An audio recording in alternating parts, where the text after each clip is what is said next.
kita tidak sampai ke sana. Ketika akal kita tidak sampai di sana, Imam Syafi'i rahimahullah ta'ala mengatakan, sesungguhnya pandangan mata memiliki batasan, sebagaimana akal manusia juga memiliki batasan. Ya, pandangan mata kita jamaah sekalian tidak bisa melihat sesuatu yang terlalu jauh atau yang terlalu dekat. Ya, terlalu jauh kita tidak bisa lihat, terlalu dekat juga kita tidak bisa lihat. Nah, begitu juga dengan akal manusia. Akal manusia ini ada batasnya. Ya, ada hal-hal yang tidak sampai kepada akal kita. Jangankan perkara Allah, ya, tentang zatnya Allah, mohon maaf, perkara kentut saja kita tidak bisa nalar dengan akal kita. Ya, kentut keluar dari mana?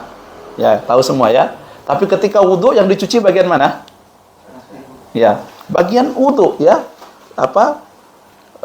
Yang disyariatkan ya, wajah, tangan, mulut dan seterusnya, dan kaki dan seterusnya. Bagian itu tidak dicuci. Ya. Kalau dipakai akal, tidak masuk akal. Yang kotor situ, tapi yang dicuci sini ya. Masalah ini saja otak kita tidak sampai, ya. Lantas bagaimana lagi dengan zatnya Allah Subhanahu wa taala? Ya, maka kaidah yang dibangun oleh para ulama kita, amirha kama ja'at. Kita mengimani dalil-dalil itu datang sebagaimana dia datang. Ya. Kalau Allah mengatakan Allah berada di atas arsy, kita imani Allah berada di atas arsy tanpa membagaimanakannya, tanpa menjisimkannya, ya. Tanpa bertanya bagaimana kemudian Allah berada di atas arsy. Apakah duduk, apakah berdiri, apakah begini? Nah, itu tidak boleh ditanya. Ya. Sebagian manusia ketika kita katakan Allah berada di atas arsy, dia langsung bilang kita ini mujassimah ya. Menjisimkan Allah karena seolah-olah Allah butuh arsy ya. Padahal Allah tidak butuh arsy. Justru arsy yang butuh Allah Subhanahu wa taala.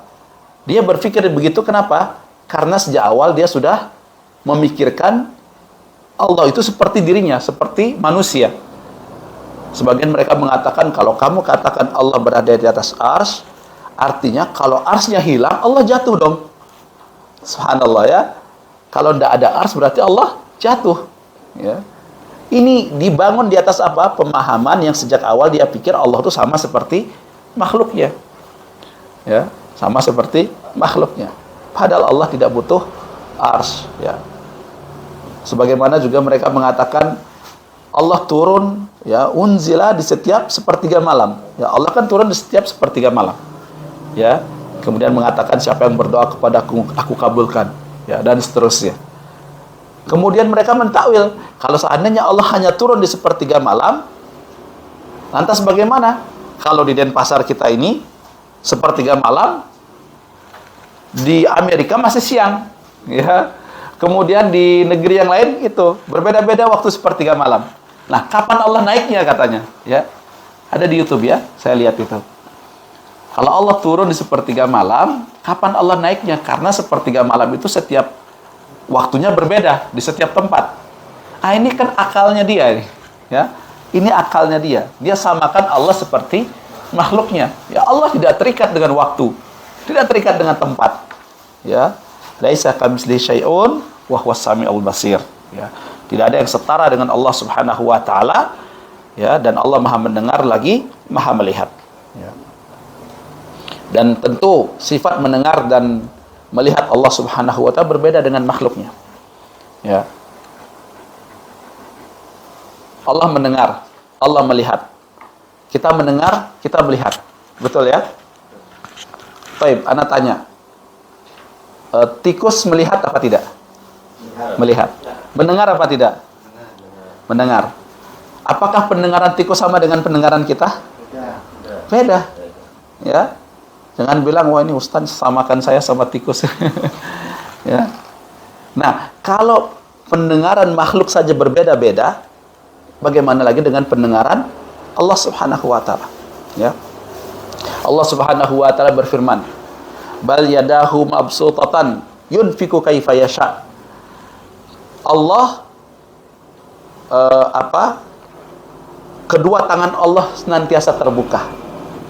Perhatikan ya, kedua tangan Allah senantiasa terbuka. Yunfiku kaifa yasha, dan Allah infakkan atau berikan rezeki semau dia, ya. sesuai dengan kehendaknya. Allah mengatakan di dalam ayat ini, Allah memiliki dua tangan.